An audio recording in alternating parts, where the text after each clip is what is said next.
Back to one of the best war games around, Vivictus. Magazine war game, Nieuport, Nieuport, 1600, turn 2. So right off the bat, we want to do the initiative phase, which will simply determine which player is going to go first in attempting to activate a wing. We're going to do that by precedence. The Spanish have 2 charge orders. The Dutch have 1. So therefore, the Spanish side have the initiative. And I'm going to. The Spanish are going to try to activate Bukoy, and the Dutch are going to try to preempt with Fera with their own charge order over there.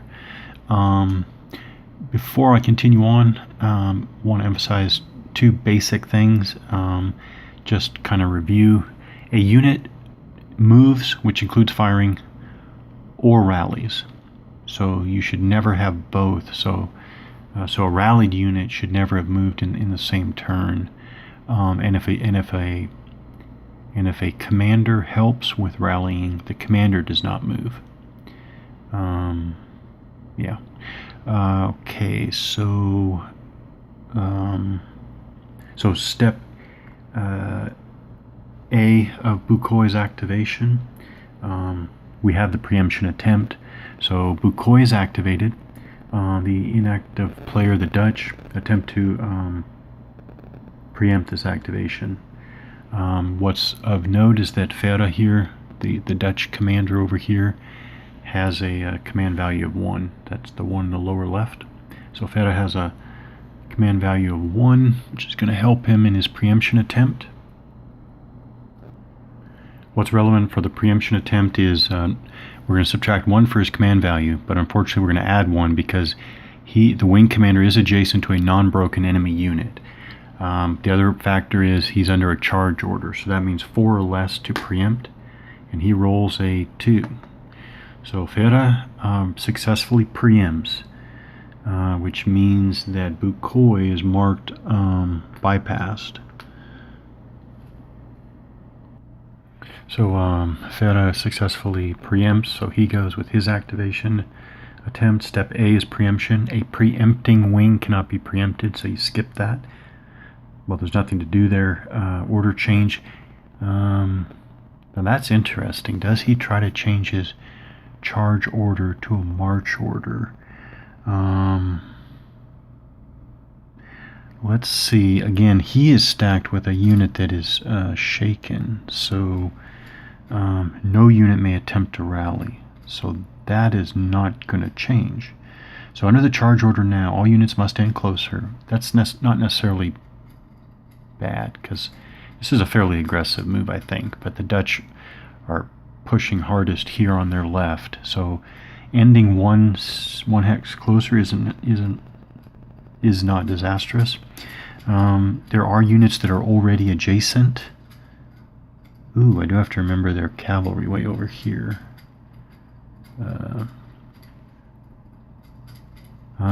Okay. Maybe you should change to a march. He has a routed unit.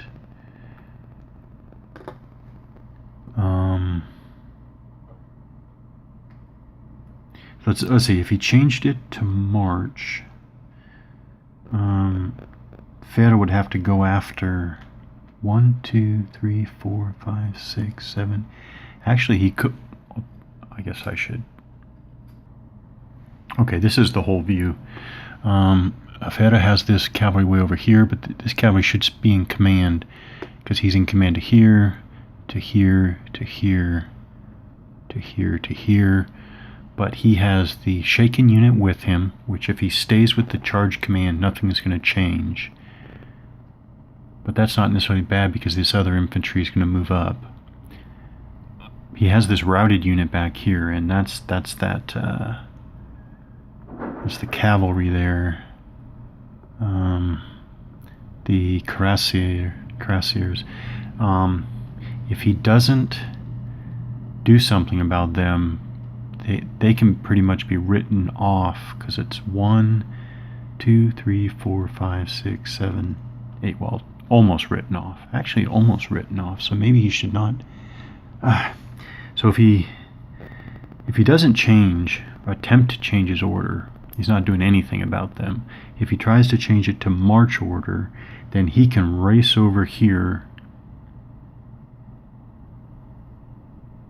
Oh, he would still only be able to rally them next turn anyways. That's too much time lost, I think. So I think they're going to be written off, and we're going to stay with the charge order.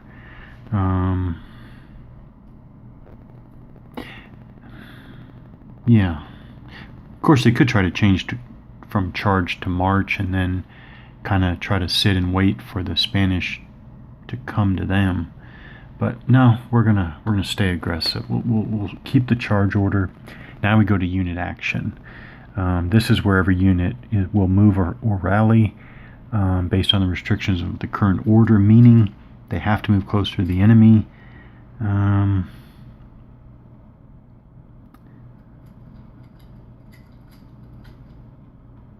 Yeah. Okay, so again, something tells me order here matters, and I remember the thing about staying in command.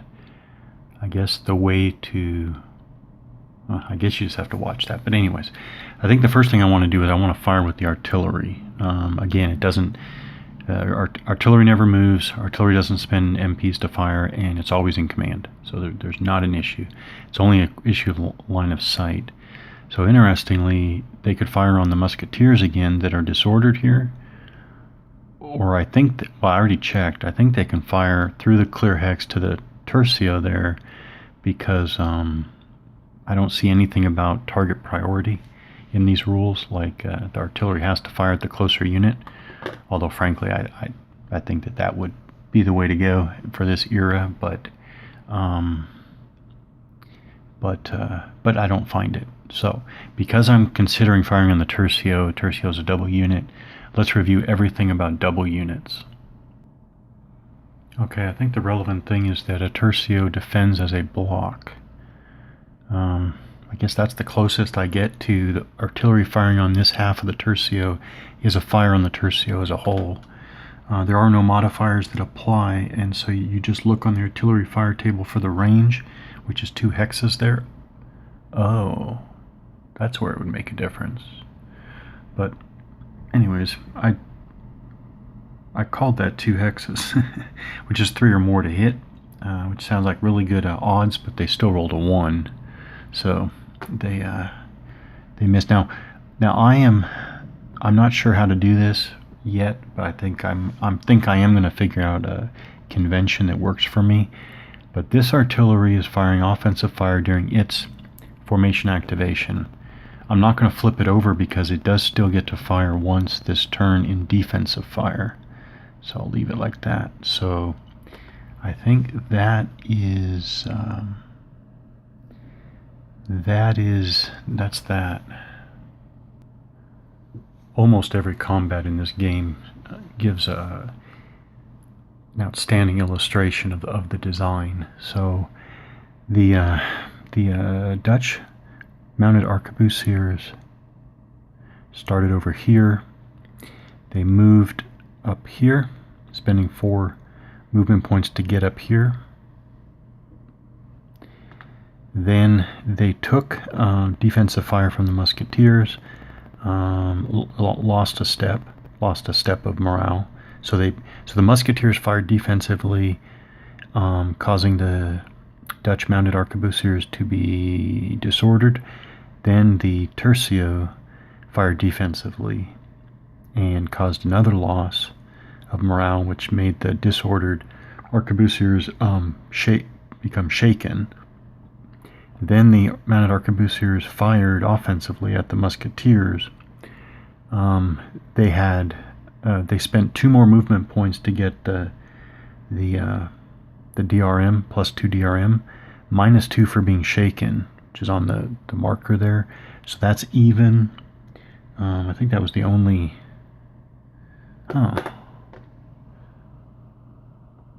No. I was wondering if they were in the terrain there, but no, they're in open terrain. Actually, difficult terrain doesn't give a combat modifier anyways. So so they rolled a 9, which was great. That's 3 more than the 6 they needed.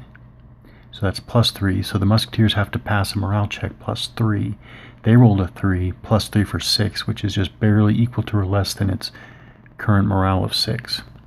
So after all of that back and forth, the mounted arquebusiers, which was really not a good use of the cavalry at all, to go waltzing up there frontally. But I did it, and that's the results, and pretty understandable results. More commentary. Actually, to go back to that action, I believe that was all wrong at the end. So the Dutch cavalry did not get a result on the Spanish, so there's nothing to change. But I should have pointed out that, okay, so when they started, let me back up a bit. When they started, they were in good order. They spent 4 movement points to get up to here, which is fine. That leaves them 6. 1, 2, 3, 4. Yeah. But when they were fired on defensively, the very first attack by the musketeers, and they were shaken or disordered. And when they're disordered, their movement value drops to 5. So I believe that this goes in order. You don't go with what they started with, I don't think. I think that they are now at 5, which means they now have only 1 MP left over.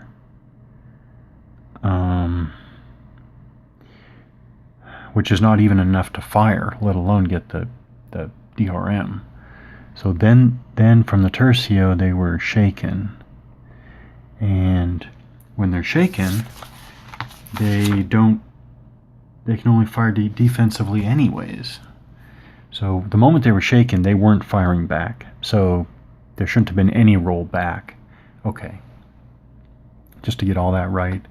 In this game design, I think everything you just move forward, basically everything is at the moment that it needs to be assessed, is, well, one way to put it. Now, I wanted to get this back on camera because what's going to happen here is the Dutch infantry are going to, am I saying that right? Yes, I am.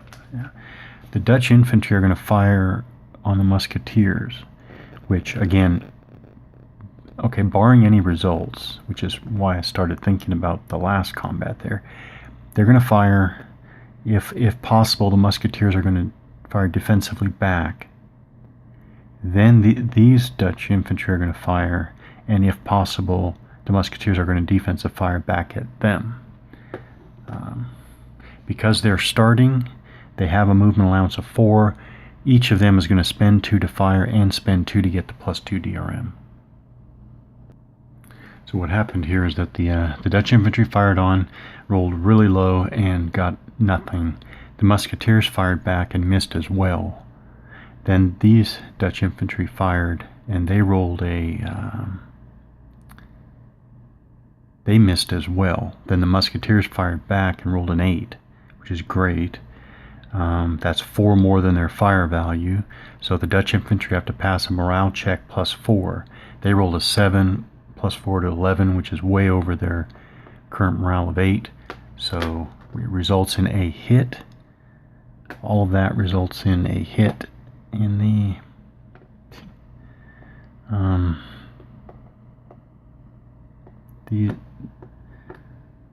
these Dutch infantry are disorganized.